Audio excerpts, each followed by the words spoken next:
می روند و یا همچنان ماموران کمیسریت نظامی آنها را از خانه و بازار داشته می برند.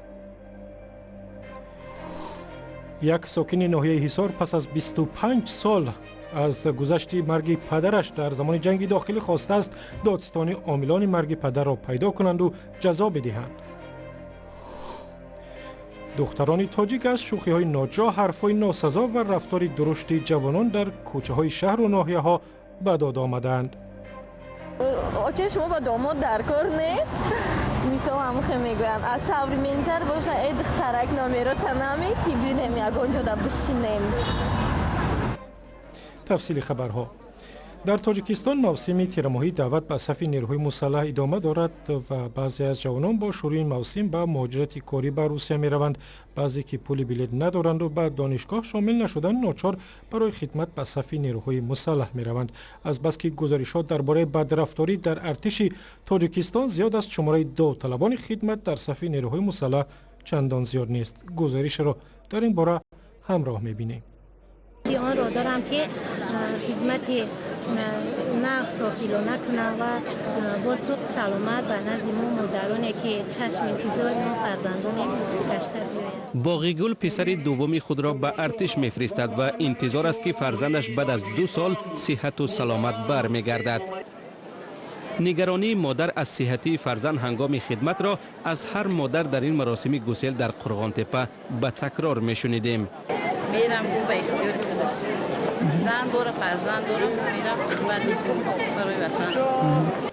حتی این همه مراسم پرشکوهی که به خاطر گسیل فرزند آنها برگزار می شود بیانگر آرامش خاطرشان نیست، چون که خبرهای ناخوش درباره شرایط خدمت در ارتش تاجیکستان را میشنوند و از تقدیر منبعده پسران خود نگرانند. بعضی از آوازهای مردم گوش میکنند و هراسان ترسان میشوند.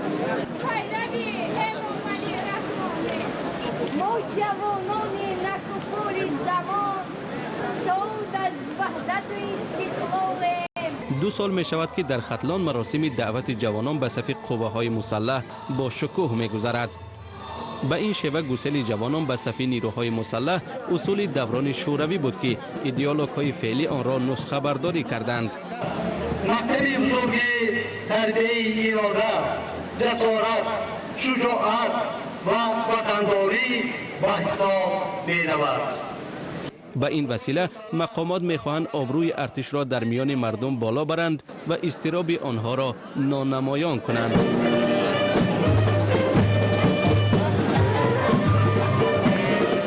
در این مراسم نیز قدم‌ها حساب شده و سخن‌ها از برنامه آماده کرده مقامات بود. گلستان کبوتوا یکی از آنهایی است که برای مراسم آمادگی گرفته است. جایگیر است در سغردشت یک دهاتک گلگشت، افسران و سربازان باشند ما را نگهبان.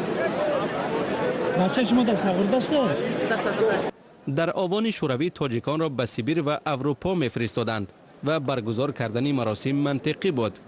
اما در تاجیکستان که به دوردستترین منطقه عام میتواند در یک روز برسید و فرزند خود را ببینید، برگزار کردن چنین مراسمی پر احساس سؤال برانگیز است. تنی آن را دارند که هر یک سرباز جوانمرد باید وطن عزیز خود را دوست دارد. در تاجیکستان هر سال 2 بار بهار و تیر ماه جوانانی از 18 تا 27 ساله به ارتش دعوت می شوند. بدرفتاری با سربازان در قسمهای نظامی و گاه مرگ آنها جوانان را از خدمت حربی می ترساند. بارها شهروندان شکایت کردند که آوان دعوت به خدمت حربی از اصولهای غیر قانونی استفاده می شود و این شیوه در میان مردم با نام ابله و مشهور است. موسم دعوت بهاری و تیرماهی گاه موسم شکار را می ماند. کارمندان کمیسریت‌های حربی از مکان‌های تجمع مردم اجباری برای ادای نقشه دعوت جوانان را ابله می‌کنند، حالانکه جلب جوانان به ارتش با چنین اصول غیر قانونی است. عین زمان چنین به نظر می‌رسد که به قول مشهور برای رسیدن به هدف همه راه و شیوه جایز است. سر میزنیم به ازبکستان همسایه. مقامات در این کشور یک ادیب دیگر اندیش را که چند پیش از ترکیه به ازبکستان برگشت در فرودگاه دستگیر شد از بازداشت رها کردند. نورالله تخانوف را به ترغیبات ضد حکومتی متهم می‌کنند، هرچند خودش میگوید این ادعا هیچ اساسی ندارد. نورالله تخانوف روز چهارشنبه بعد رهایی یک مراجعه‌نامه ویدیویی هم نشر کرد و از تغییرات در ازبکستان گفت. مومن احمدی گزارش می‌دهد. نورالله تخانوف که با تخلص نورالله رؤوفخان معروف است، ادعا درباره ترغیبات ضد حکومتی بردن را رد می‌کند. او آخر سپتامبر به تاشکند برگشت و همان روز دستگیر شد.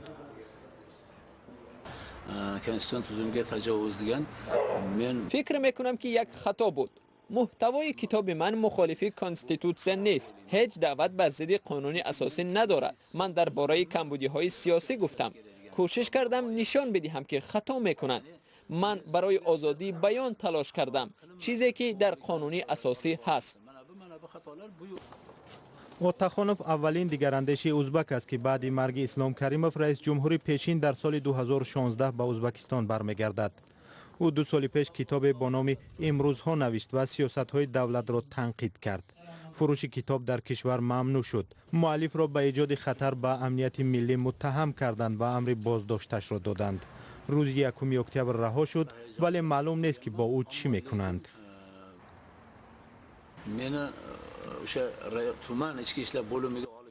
راستی به من فشار نآوردند، زوری و یا تحقیر نکردند. نه در اداره پلیس، نه در زندان و نه بعد رهایی. ادیب بدیان از ترکیه به ازبکستان آمد که رئیس جمهوری نو شوکت میرزیویف از منبر سازمان ملل از هموطنانش در خارج خواست به کشور برگردند. روز سه‌شنبه نورالله رؤوفخان یک مراجعت نامه ویدیویی در شبکه‌های اجتماعی نشر کرد و گفت که 2 تغییر اساسی را در ازبکستان احساس کرده است. اول بیداری اهالی پس از 25 سال و هم گوش دادن حکومت به صدای آنها را. و در قرقیزستان تا کمتر از 10 روز دیگر انتخاباتی ریاست جمهوری برگزار می شود و عین زمان تبلیغات انتخاباتی ادامه دارد. 13 نفر برای کرسی ریاست جمهوری مبارزه می برند و کارزار سیاسی هم روز به روز داغ‌تر می شود. درباره جریان کارزار انتخاباتی در قرقیزستان همسایه صحبت داشتم با گلای مشکی و همکارم از بخش قرقیزی رادیو آزادی و نخست از او درباره تفاوت انتخاباتی امساله پرسیدم.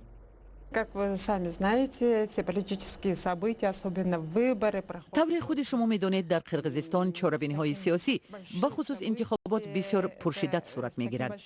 امسال تعداد نامزدها به مقام رئیس جمهور زیاده از 13 نفر است. یکی از آنها زن است.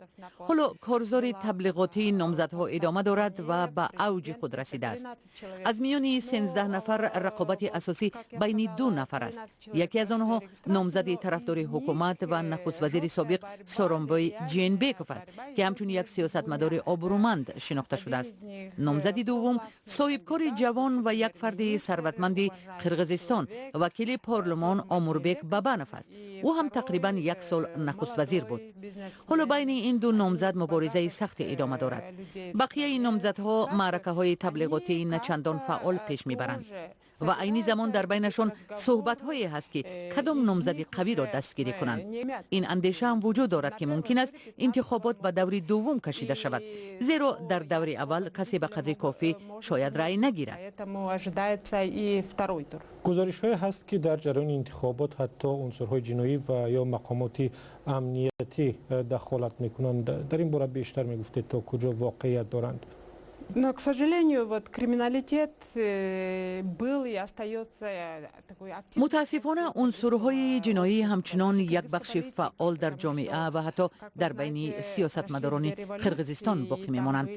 در قرقیزستان 2 انقلاب شد و هر 2 دفعه به آنها عنصرها و گروه‌های جنایی شامل بودند. تاریخ و دلیل ها این را ثابت می کنند. گروه های جنایی با نفوذ، افراد با نفوذ حلقه های جنایی از زمان انتخاب رئیس جمهوری سابق اسکر آقایف در این کارزار دخالت کردند. حتی در بین سیاستمداران در پارلمان نفوذ دارند. عینی وضع حالا هم ادامه دارد و تحلیلگران می گویند هم نیروهای طرفدار حکومت و هم نیروهای مخالف سعی می کنند که حمایت چنین عنصرها را به دست بیارند. برای آنکه گروه های جنایی نفوذ و پول دارند، می توانند با رای دهندگان کار کنند. بسیاری از این افراد از محله های دوردست و دهات هستند و البته مردم در آن جایها به حرفشان گوش می دهند.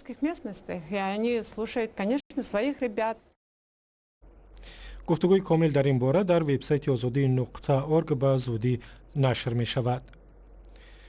یک ساکن ناحیه حصار پس از 25 سال مرگ پدرش در زمان جنگ داخلی با مراجعت به دادستانی خواسته است که عاملان مرگ پدر او را پیدا کنند و جزا بدهند.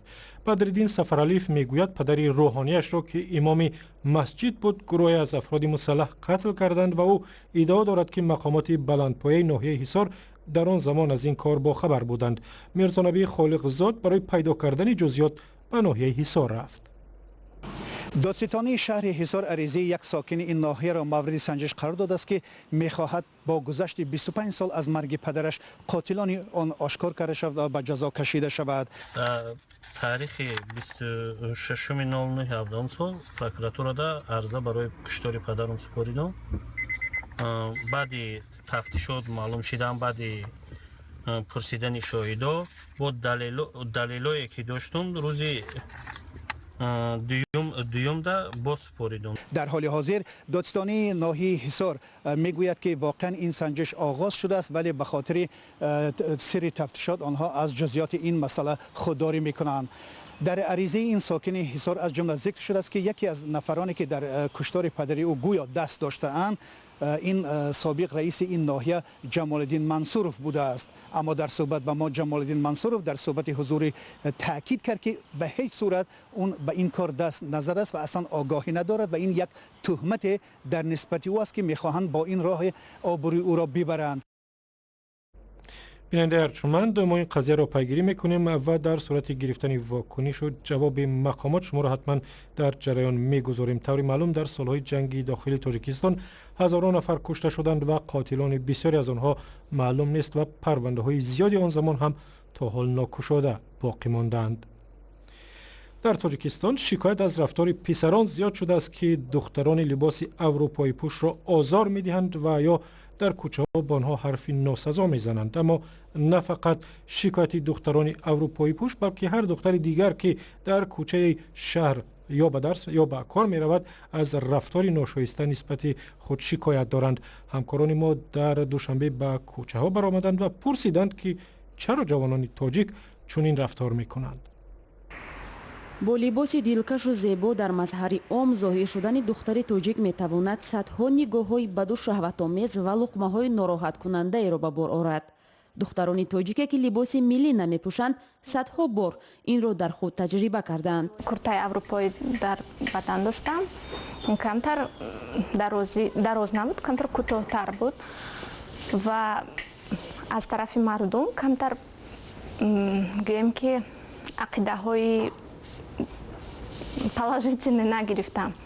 مونیسه یگانه نفری نیست که امروز از گستاخی و خودسری جوانان شکایت میکند. بیشتری دخترانی که لباسهای اروپایی میپوشند میگویند از جامعه سنتی تاجیکستان هراس دارند و در پوشیدن لباسهای بیگانه از احتیاط کار میگیرند تا اینکه دچار بدرفتاری نشوند. لباسی ملی میپوشم یا که رومال نگونش میکنن دیگه خیلی گپ میپرتند.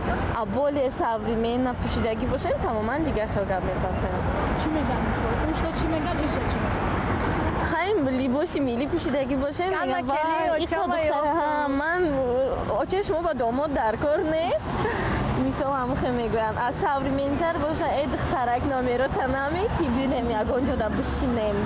بعضی از مردان میگویند برای لقمه پرتایی جوانان خودی زنها گناهگارند. خودشون یا لباسای میپوشن جلوه میتین که مردهای و بچه‌ها گپ پرتن با اونها دقت کنن، دقت یعنی که در مد نظر همونا قرار گیرن. هر شخص انتخاب خود داره، نه کمتر از چارچوب نباید و هیچ بیان نمیشه، خیلی گپای چی بچه‌ها خیلی گپای نمیزنن. فعالان جامعه پیشنهاد و بیننده ارجمند گزارش کامل در این باره در وبسایت آزادی هست. اخبار از این هم بیشتر را میتوانید در سامانه azadi.org در صفحه رادیو آزادی در فیسبوک پیدا کنید. در ادنکلاسنی که هم گروه داریم با نام رادیو آزادی، در توییتر هم هستیم و برنامه ما را میتوانید در وبسایت نیوز تی جی یا وبسایت خبرگزاری آزیا پلوس پیدا کنید. تشکر که امروز هم با ما بودید. فردا نیز با ما بپیوندید.